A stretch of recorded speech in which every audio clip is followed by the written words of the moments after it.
SC/STs, whereas the crime rate against SC/ST has gone up by 64%. Now this shows the subversion of all layers which are there responsible to maintain checks and balances. Whereas the crime has gone up, the registration has gone down. The crime against minorities has gone up. Every day a new law is set up in this country. The crime against women has gone up. And this gets also reflected in the sphere of education. Today we are seeing neoliberal Manowadi policy attack on the education sphere. And right now, friends, I'm coming from Delhi University. There is an agitation going on there. And agitation is basically on two important issues. Right, 5th March 2017, UGC issued a new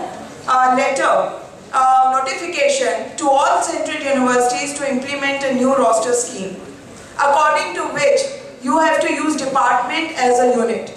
In 2006, earlier to 2006 also it was department-wise roster. In 2006, the UGC said that use college or university as a unit. Why? Because they found out that if you use department as a cadre and you have smaller departments, you never come to the SC position or ST position. As a result, the number of people, the representation from SC, ST, OBC was going down. And it is the official data, for example, that only 7% people are from unprivileged classes, of underprivileged classes in teaching profession. Only 2% are from ST background. Now, what are the percentages which the Constitution tells us? 15% SC, 7.5% ST, and 27% OBC. So it was the official data which forced the UGC to say that use college as a unit or use university as a unit. On 5th March 2017, very recently, this was reverted back. And this was done on the basis of High Court judgment, Allahabad judgment. But the government did not have the will to fight against this judgment. It did not want to bring an ordinance to put things into correction. Now what do you do when you are cutting down on the representation in the faculty? You are changing the environment in which universities can function, where there is an inclusiveness, and this is one kind of attack which I have told you. The other is, there is a push on neoliberal policies. We have been fighting scheme of autonomous colleges and graded autonomy. According to NAT and NIRF ranking and rating, universities will be categorized and autonomy will be given. This government is very good in appropriating. Gandhiji, they have appropriated.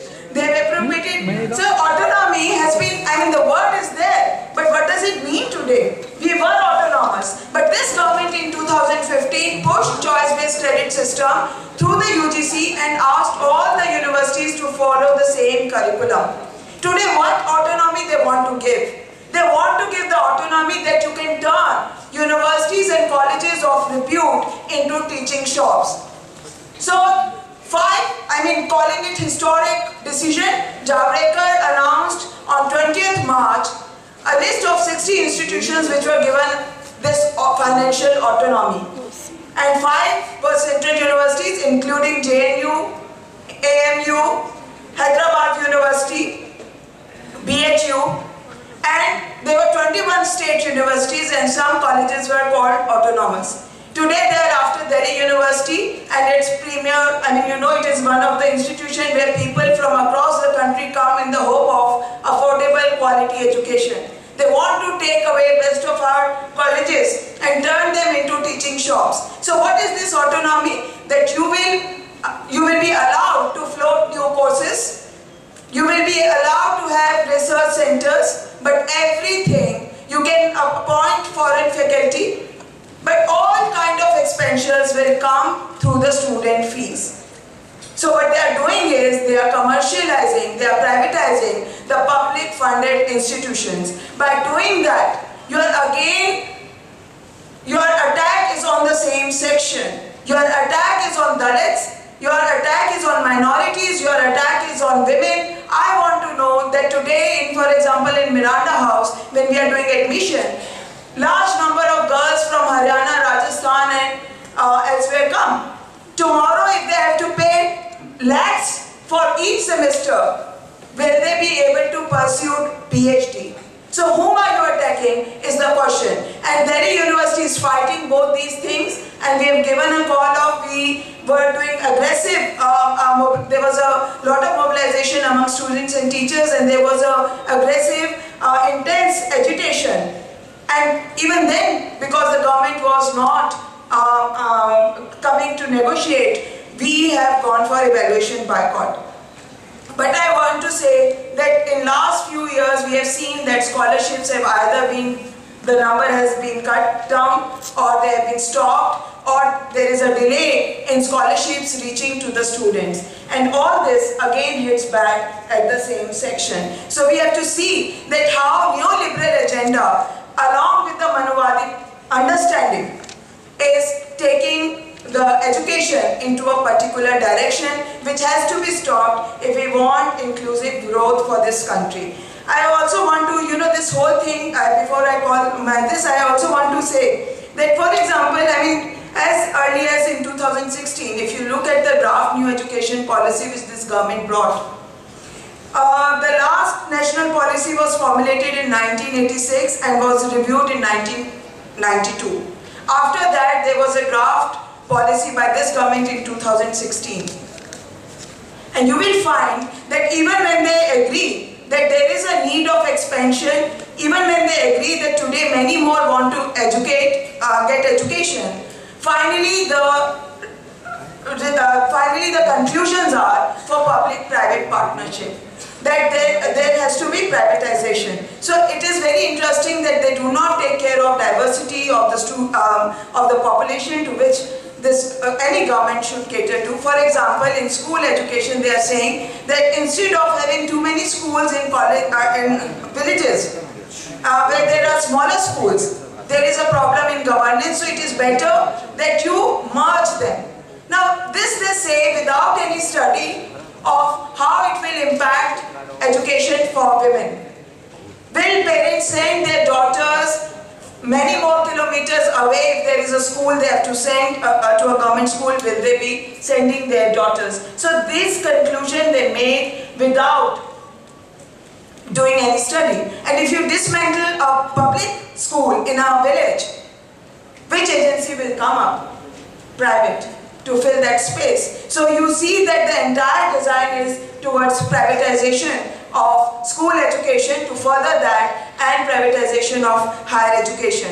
It is very unfortunate that in 2016 new education policy, a government is bringing a new draft after many decades.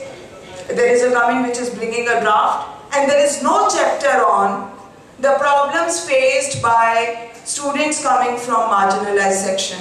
There is no section on challenges before higher education institution in terms of women empowerment, or what they do with sexual harassment cases, how to deal with sexual harassment cases. Not a single word in the new education policy draft. But what is there?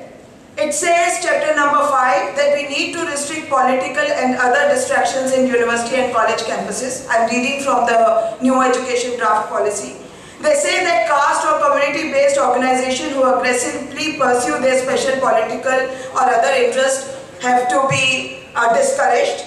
They say that to find balance between free speech and freedom of association guaranteed by the Constitution, and balance them with the primary purpose for which universities and institutions of higher learning have been established. And they also say that we should have schemes which do not allow students to spend too much time on campus. And we see that even when this new education draft policy was shelved because of opposition, it has been implemented in bits and pieces through backdoor. And we saw the attack on number of MA, MPhil, PhD seats in JNU. And who suffered the most? If a department was able to announce only 1 seat as opposed to 8, what happened to the reservation policy?